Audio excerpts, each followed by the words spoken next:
It is that time of the morning again. It is Saturday at 8 a.m. And welcome to the morning catch up. You know what time it is. We always have time to talk to all of our inspiring facilitators, pioneers, artists, teachers. And in today's very special episode, we are going to be talking to Alison Green, who is the Educations Manager for ASSITEJ South Africa. Now, in today's episode, it's quite exciting because we really want to get to know who is Alison and where to from now. Good morning, Alison, and how are you today? Hi, Finch. I'm doing very well. Thank you. Thank you for this opportunity.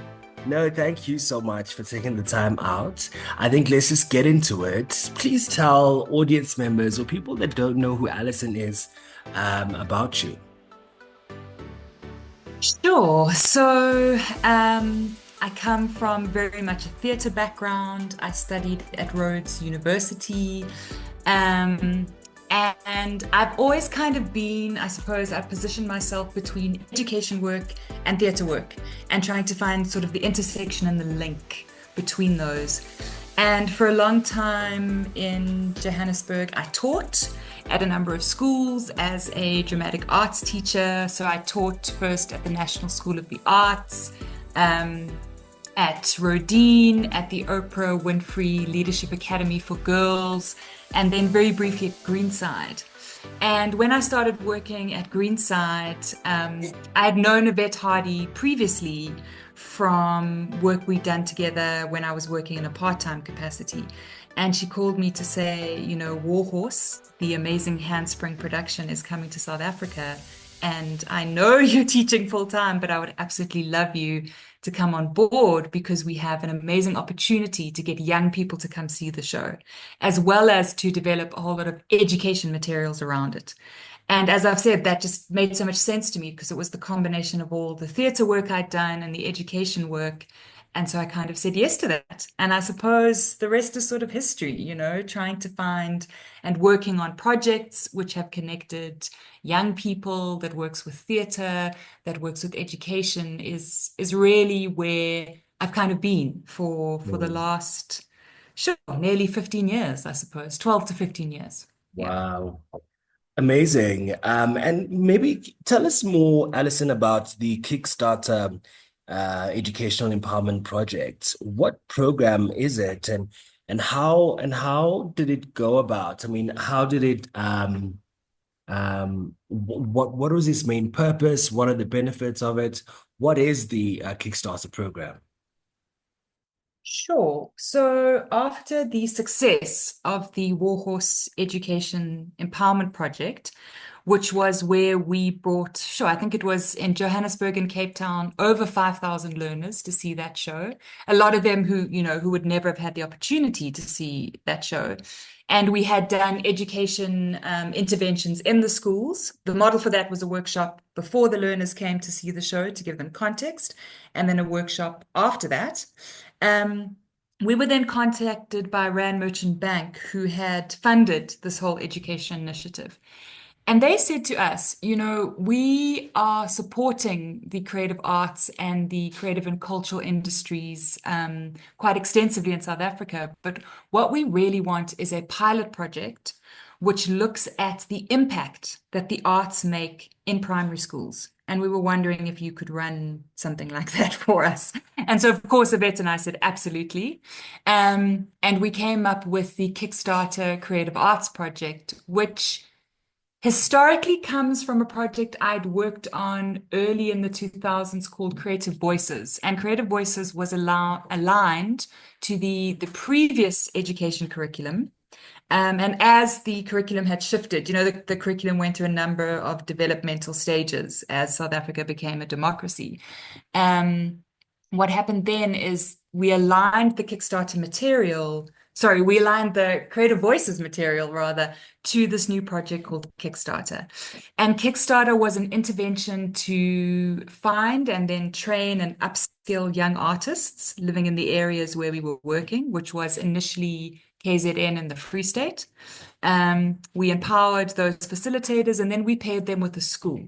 So the idea is they would go into a school, work with the teacher, particularly in the creative arts lessons, and then we would train the teacher and the facilitator regularly.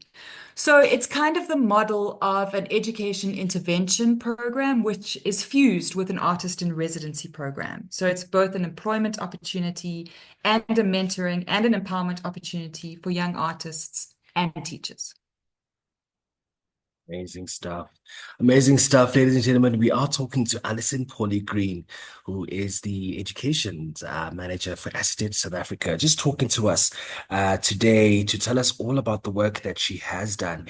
And now, Alison, we've heard the amazing news and congratulations that you are now moving on and going to a new company. Please tell us more about your new path. Thanks, Finch. Yeah, it's a very exciting opportunity. I've been saying to people it is bittersweet because I have been with ASSITEJ for such a long time that it's an exciting move, and I'm sure I will still engage with ASSITEJ and the community that I've worked with for so long. But it is also quite sad to leave after so long. But I will be moving on to IFAS, which is the French Institute in South Africa, as their cultural programs manager.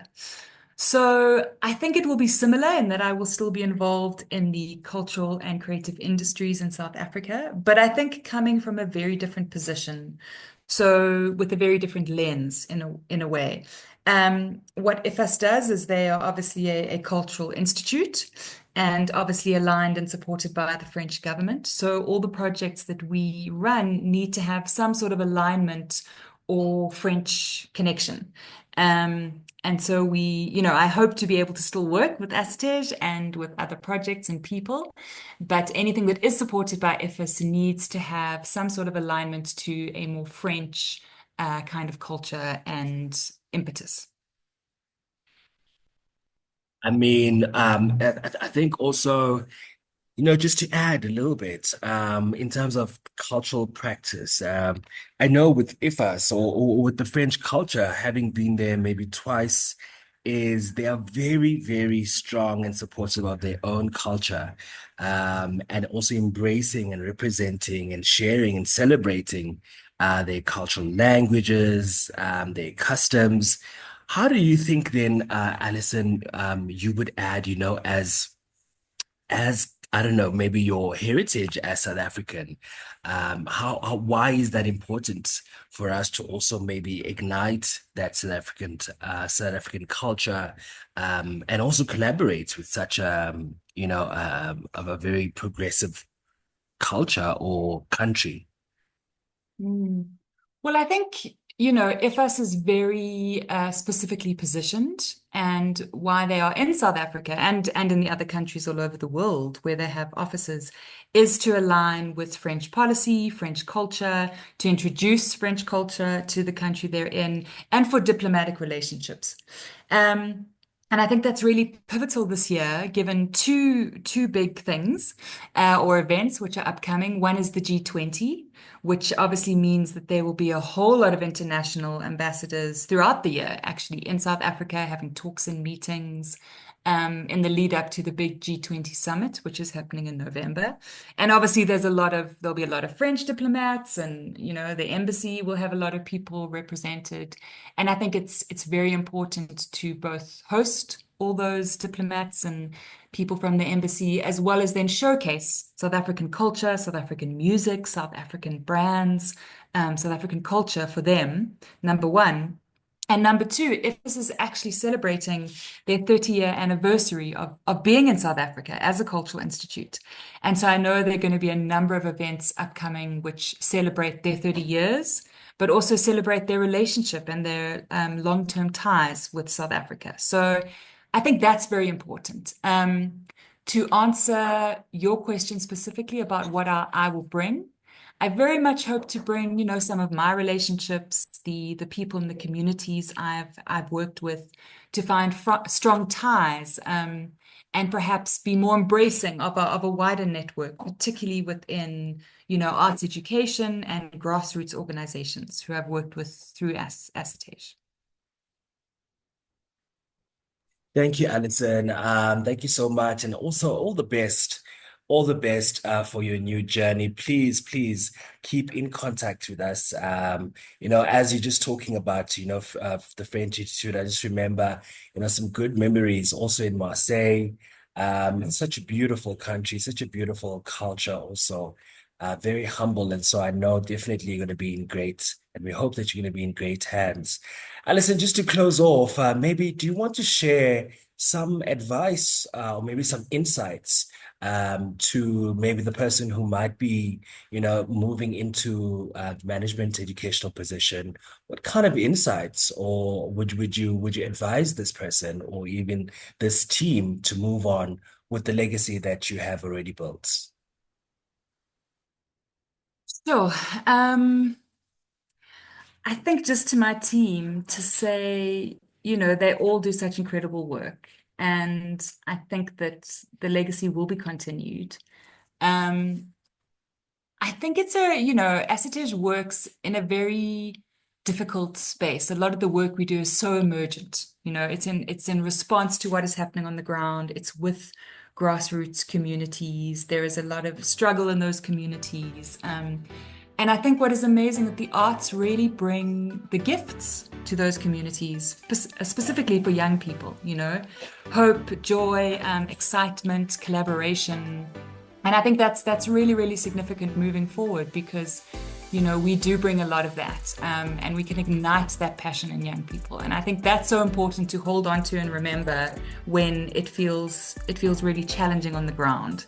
That there is somewhere a young child who has been brought alive by the work that you are doing. And that's just, that means the world when you are struggling with invoices or admin or, people who don't have data and can't communicate with you. It's just so important to remember that this work is, I could go as far as to say life-saving for some young people. So I just want the team to hold on to that and to remember the impact of the work that we do at ASSITEJ. Most definitely. Absolutely amazing, Alison. We really, really love the work that you've done for ASSITEJ. We are constantly inspired by, your wisdom, your work, your advice, your work ethic, and we just wish you all of the best. Thank you so much, Finch. I will definitely miss the team and you very, very much. Thank you so much. And that's it for today's show. We wish Alison all the best. You know what time it is. Please don't forget to subscribe, to share, and also to comment.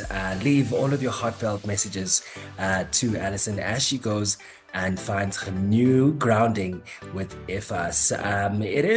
Was a beautiful episode. Thank you so much for joining, and see you again, same time, same place, next week Saturday with Morning Catch Up at ASSITEJ South Africa.